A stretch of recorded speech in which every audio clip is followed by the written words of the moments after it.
하나님의 주신 새로운 날, 우리 하나님께서 또 하나님의 일을 이루실 줄로 믿습니다.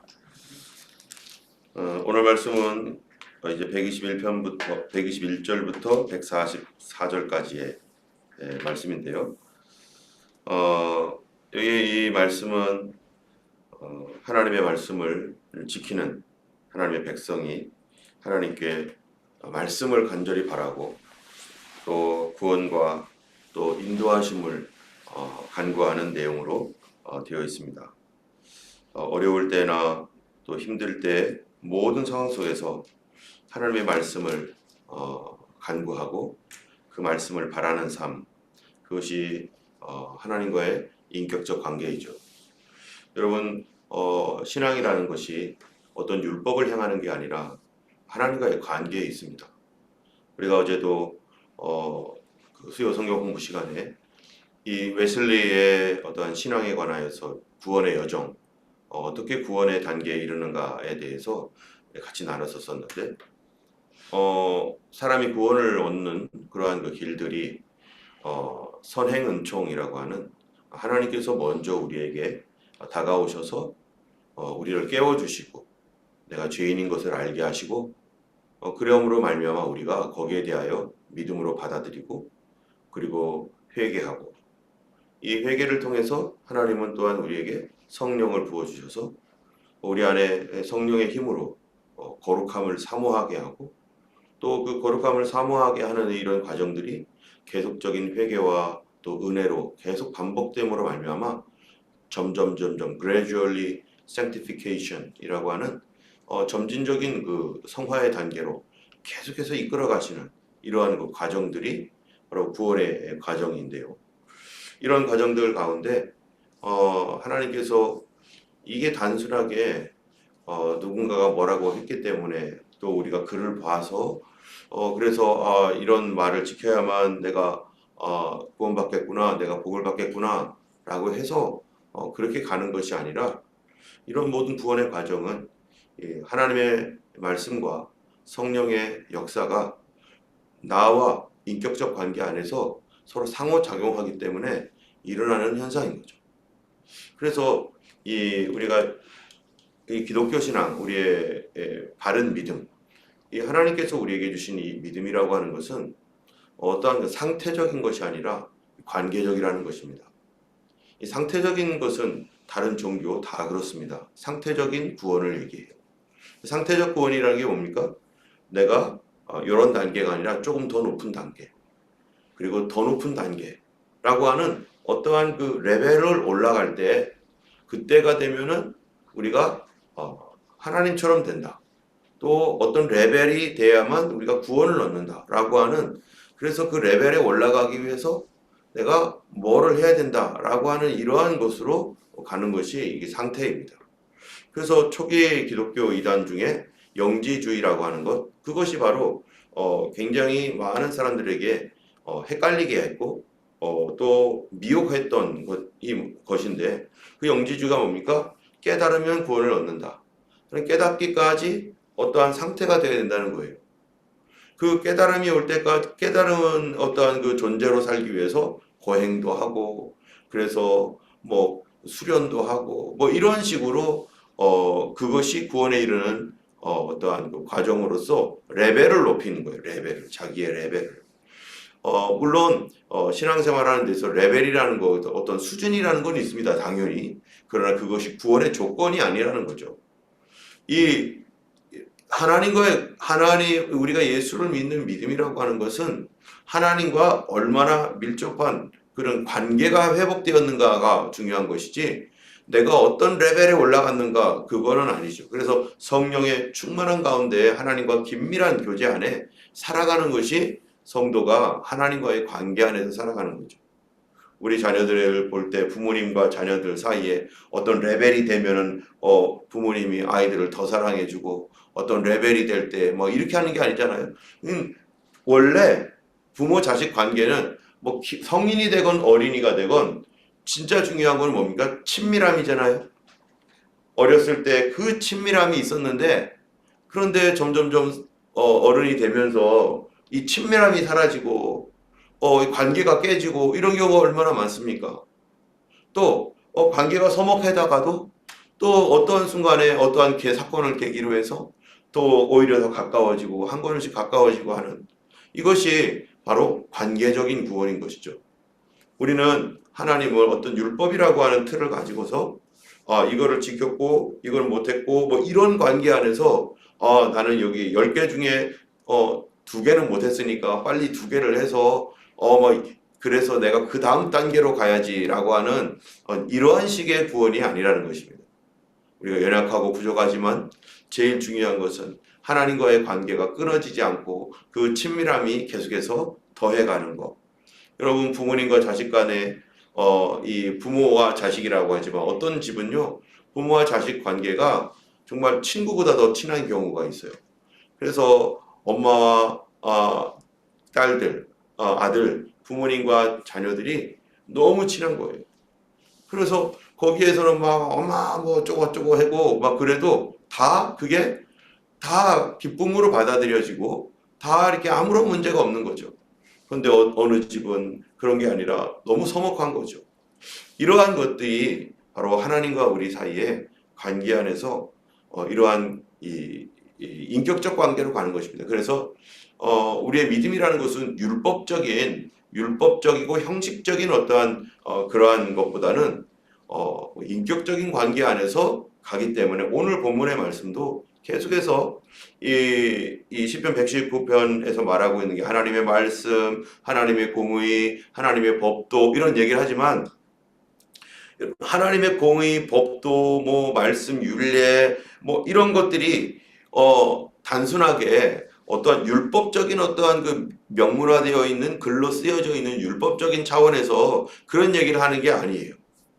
율법적인 차원에서 그런 얘기가 하는 게 아니라 이 말씀을 여기서 보면은 뭐라고 하냐면 주의 말씀이 기이하십니다. 주의 말씀을 사랑합니다. 주의 말씀 때문에 헐떡이었습니다. 주의 말씀이 나에게 정금보다 좋습니다. 주에게 나에게 가르쳐 주세요 하면서 막 하나님 말씀을 막 사랑하고 사모하고 있는 이러한 그 모습들. 이것이 어떠한 율법에 그렇게 해라라고 했기 때문에 마음에도 없는데 막 그렇게 하는 게 아니라 하나님이 너무 좋아서 하나님의 말씀이 너무 귀하고 너무 좋아서 내 안에서 막 활동하고 또 내가 막 속에서 막 끌어넘치는 그런 사랑으로 간구하고 있는 거거든요. 그렇다면 우리는 여기서 시편에서 계속 율례, 율법 뭐 이런 거 말을 할 때 우리가 성경에 대한 이해, 다시 말해 하나님 말씀에 대한 이해를 해야 되는 거죠. 그건 뭐냐면은 이 하나님의 말씀에는 신성과 인성이 함께 있습니다.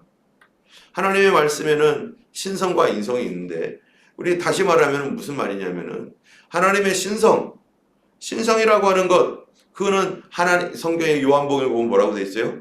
말씀이 곧 하나님이시다. 이 하나님의 말씀이 곧 하나님이다라고 하는 이러한 신성에 관련된 이런 내용, 이런 말씀 뿐만 아니라 여러분 이 성경이라고 하는 것은 하나님의 말씀이 육신을 입은 거죠.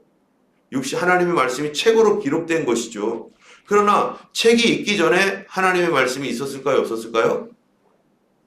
이 성경책이 있기 전에도 하나님의 말씀은 있는 거죠. 여러분 우리가 그렇잖아요. 내가 말을 하는 어떤 존재가 있는 난데 내가 내 이야기를 책으로 쓰기 전에도 나는 존재했고 나의 말이 있었잖아요. 다만 글로 안 썼을 뿐이죠. 나의 생각과 사상 다 있잖아요.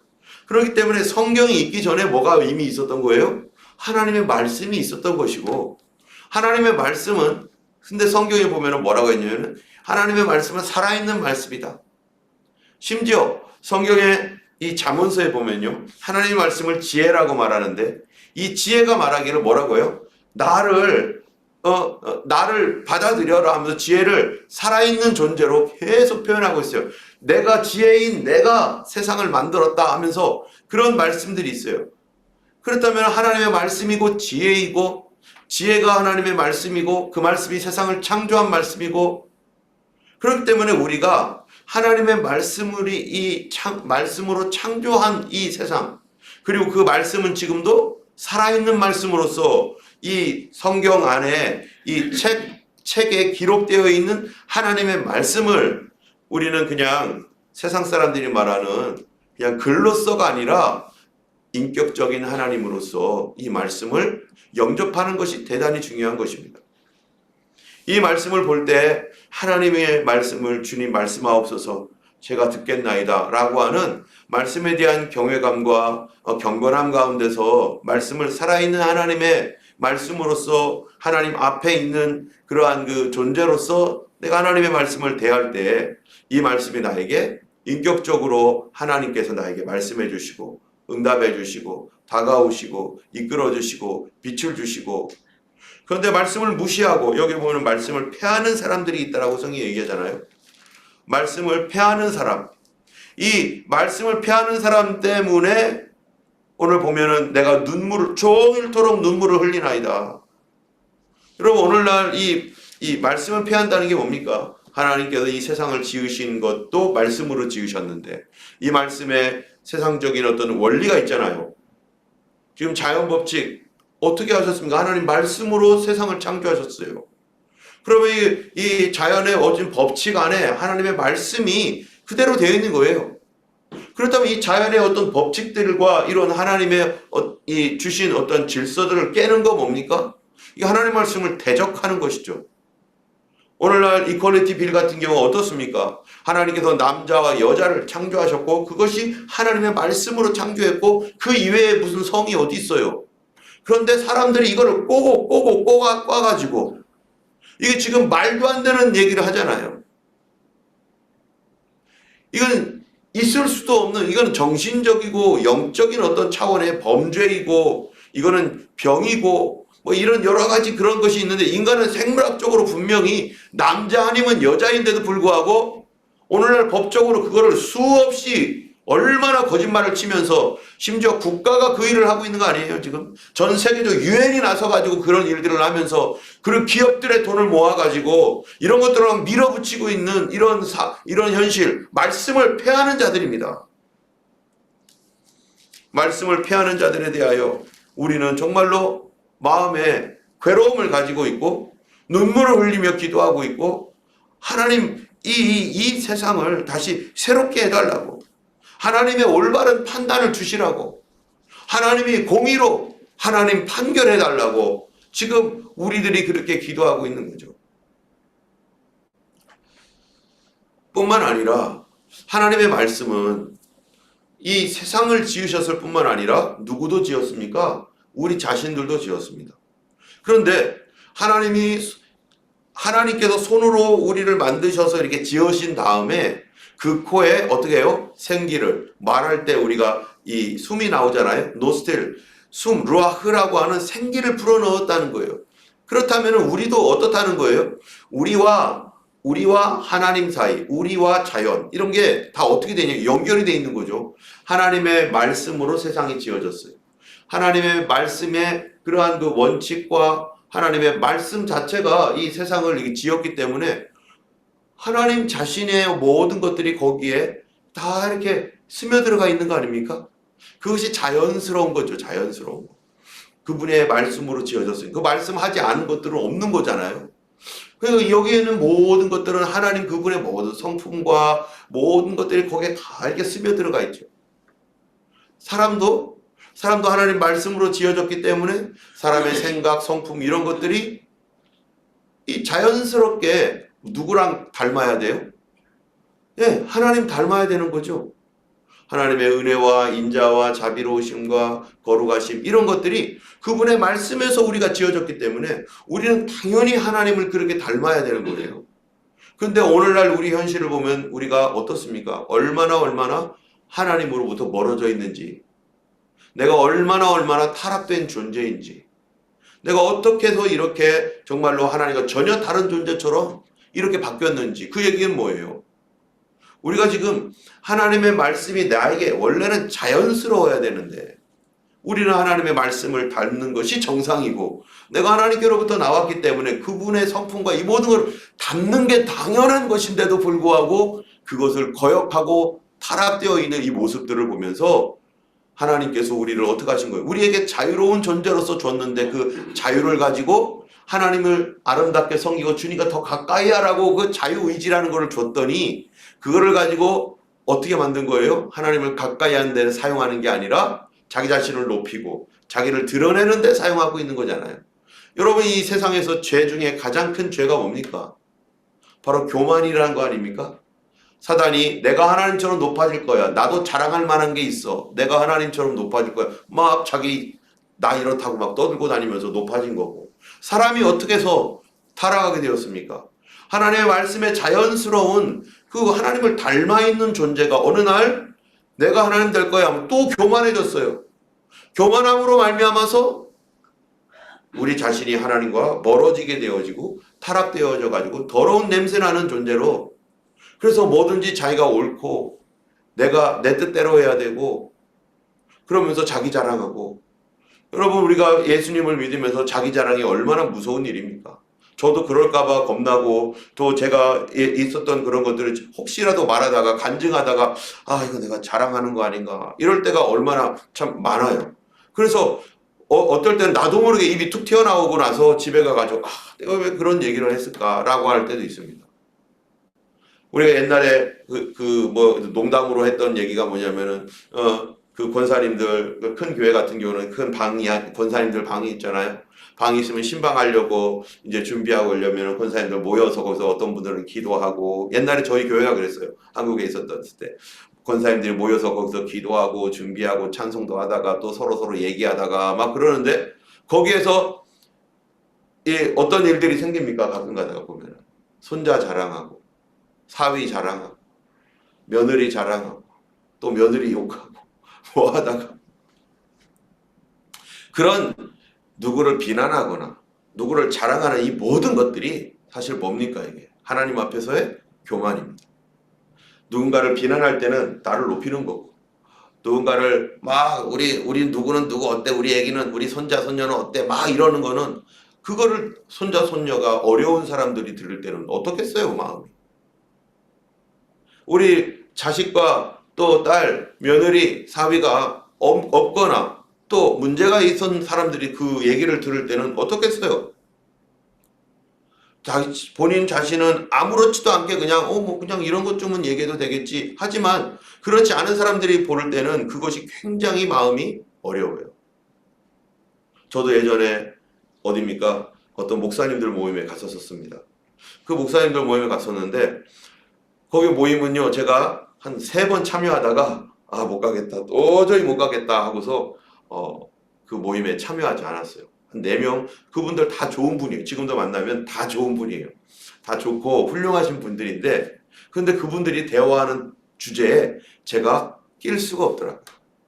그리고 그분들은 아무렇지도 않게, 그건 죄도 아니에요. 그분들은 아무렇지도 않게 얘기하고 서로 즐겁게 얘기하는 건데 나는 그 대화에 낄 수가 없어요. 그게 무슨 얘기였냐면은, 그 총 5명이 모였는데 그 5명 중에 저를 제외하고 나머지 4분은 다 자기 집이 있는 거예요. 그래서 모이면은 오늘은 우리 집에서 대나무가 자라가지고 여기 이렇게 그 뿌리가 막 해서 이거를 파내를 하고 너무 힘들었다는 둥. 그 무슨 뭐 대단한 얘기는 아니잖아요. 근데 어떤 분은 오늘은 우리 집에서 새가 날라왔는데 지붕에다가 새집을 져가지고 막 우리 어쩌죠, 그런 얘기를 하다 보면은 나는 내 집이 없으니까 아무 할 말이 없는, 그분들은 자랑도 아니고 그분들은 뭐도 아닌데, 그래서 세 번을 갔는데 계속 그 얘기만 하는 거예요. 계속 그 얘기. 그래서 이거 어떻게 하면 빠질까? 내가 할 얘기가 없으니, 우리 집 얘기가 할 게 없으니 어떻게 하면 좋을까 하다가 나중에 거기 친한 목사님한테 제가 이제 너무 멀어서 멀기도 해요. 그래서 캠벨타운까지 가야 되니까 멀진 않죠? 캠벨타운은. 근데 거기까지 가서 이런 얘기를 듣고 오기가 너무 저 자신에겐 그래. 그분들은 나중에 그분 중에 한 분이 저한테 메시지를 보내서, 목사님 너무 죄송해요. 우리가 우리만 생각하고 목사님이 그렇지 못하다는 거를 모르고 생각도 못하고 우리가 그랬다는 거를 나중에 알게 되었어요. 저 얘기는 안 했었는데 그분들이 왜 안 오시지? 그랬던 거를 사모님이 알려준 것 같아요. 사모님이 그 중에 한 분, 센스 있는 사모님이. 예. 우리가 뭔가를 얘기할 때 다른 사람들을 이렇게 고려하고 여기에 누가 있나, 나도 모르게 그렇지 않은 사람들이 있을 수 있기 때문에 함부로 우리가 얘기하면은 그 사람이 나는 원하지 않았어도 상처를 받고 미워지고 시기 질투가 당연히 나게 되는 거죠. 그리고 그렇다고 시기 질투 나는 것도 문제죠. 저도 문제죠. 그렇다고 해서 내가 괜히 의기소침해서 정말 믿음이 당당하고 그러면은 그럴 필요는 없는 거죠. 아 이제 우리 저는 저거 없으니까 다른 얘기 하시죠 하면서 이렇게 할 수도 있는데 그렇지만은 어쨌든 인간의 연약함이 그것도 저의 죄이기도 하고 저의 부족함이기도 하고 때문에 우리가 다른 사람들을 고려할 줄 아는 것들 어쨌든 이 인간이라는 존재가 우리가 하나님의 말씀에서 나왔고 이 하나님의 말씀으로 창조되어 있기 때문에 우리는 당연히 하나님을 닮는 것이 우리의 당연한 본성이고 거룩과 성결함 가운데 있어야 될 것이 그럼에도 불구하고 우리가 현재의 모습 이런 모습 오직 누구로만 우리가 씻음받을 수 있습니까? 오직 예수님 피로만 씻음받고 다시 돌아갈 수 있는 것입니다. 때문에 여기에서 말하는 이 모든 말씀들 특별히 여기에 보면은 우리가 잘 아는 말씀 중에 뭐라고 되어 있냐면은 이 30절 130 131절에 보면은 29절부터 보면은 주의 증거들은 놀라움으로 내 영혼이 이를 지키나이다. 여러분 놀랍다는 말이 뭡니까? 불가사의하다는 거예요. 도대체 어떻게 이렇지? 라고. 왜 그렇습니까? 하나님 말씀이 여기에 시편에서 계속 말하고 성경 전체를 통해 볼 때 하나님 말씀은 살아있는 말씀이라는 거예요. 이 살아있는 말씀이 우리 안에서 나에게 용기를 주고 힘을 주고 일어나게 하고 또 그 말씀이 우리의 주변에 있는 환경들을 바꾸고 이런 놀라운 그런 말씀 불가사의하다 이게 어떻게 이럴 수가 있지 할 정도의 그런 말씀이라는 거예요. 왜 그렇습니까? 그 사람의 말이 아니라 그게 하나님이시니까. 구원하여 주시는 말씀. 그래서 이런 말씀이 있기 때문에 내 영혼이 이를 지킨다 하면서요. 주의 말씀에 빛을 열면 빛이 비치어 어두운 사람들을 깨닫게 하고 그래서 내가 주의 계명들을 사모함으로 내가 입을 열고 헐떡였나이다. 하나님 말씀을요. 얼마나 사모하는지 입을 열고 헐떡였다. 저도 사실은 이런 적이 있어요. 이런 적. 그냥 말씀이 보고 좋아서 그런 것도 물론 그렇습니다. 하나님 말씀이 너무 보고 싶고 너무 좋아서 막 그런 때도 있어요. 그런데 정말로 인도를 받아야 되는 거예요. 어려운 가운데 빠져서 어디로 가야 될지 무엇을 해야 될지 어떻게 해야 될지 모르는 상황에서 하나님의 말씀을 하나님으로 우리가 영접하고 말씀이 하나님이시니까 그렇다면 간절히 기도할 때 하나님 말씀을 보내주세요. 하나님의 말씀을 보내주셔서 나를 살게 해주세요. 하나님의 말씀을 보내주셔서 내가 어디로 갈지 알게 해주세요. 시편 107편에 보면 뭐라고 했습니까? 저가 말씀을 보내사 우리를 어떻게 한다고요? 그 위경에서 건지시는도다. 위험한 지경에서 우리를 건지시는 말씀이 우리에게 하나님께로부터 우리가 오는데 나 살아있는 말씀으로서 내 가야 할 길과 방향과 결정을 해야 될 어떠한 이런 말씀, 창조적인 하나님의 말씀으로서 그분이 그분의 말씀을 나에게 주실 때 하나님의 말씀 반드시 그대로 이루어지고 우리에게 지혜를 주어서 분별하게 해서 우리로 선택할 수 있게 하시는데 우리는 선택할 상황에 뭐가 옳은지도 모르겠고 우리는 낙심되어 가지고 내가 지금 거짓에 속아 있는지 거짓에 바르게 살고 있는지도 모르겠고 그런 가운데 우리가 오늘도 기도하고 있는 게 그런 거잖아요. 하나님 말씀을 보내주세요. 우리가 어떤 사람을 위해서 기도할 때나 또 교회를 위해서 기도할 때 내 생각 가지고 기도하지 말고 하나님의 뜻을 가르쳐 주세요. 하나님이 무엇을 원하는지 알게 해주세요. 지금 내가 기도하고 있는 그것이 내 생각 가지고 기도하는 것이라면 주님 가르쳐 주셔서 내가 이거를 포기하게 하시고 하나님 말씀을 영접하게 해주세요. 여러분 이러한 것이 하나님과의 뭐예요? 인격적 관계 안에서 이루어지는 교제인 것이죠. 우리의 믿음이라고 하는 것은 성경에 있는 여기 율법이라고 하는 어떤 그런 것들을 막 이런 거 그런 거 물론 이것이 하나의 왁구가 아니라 뭐라고 하죠? 프레임으로서의 굉장히 중요한 역할을 합니다. 그러나 이 프레임만 있으면 되는 게 아니에요. 그 프레임이 가지고 그 안에 붙들고 있는 내용물은 뭐냐? 하나님과의 인격적 교제인 거예요.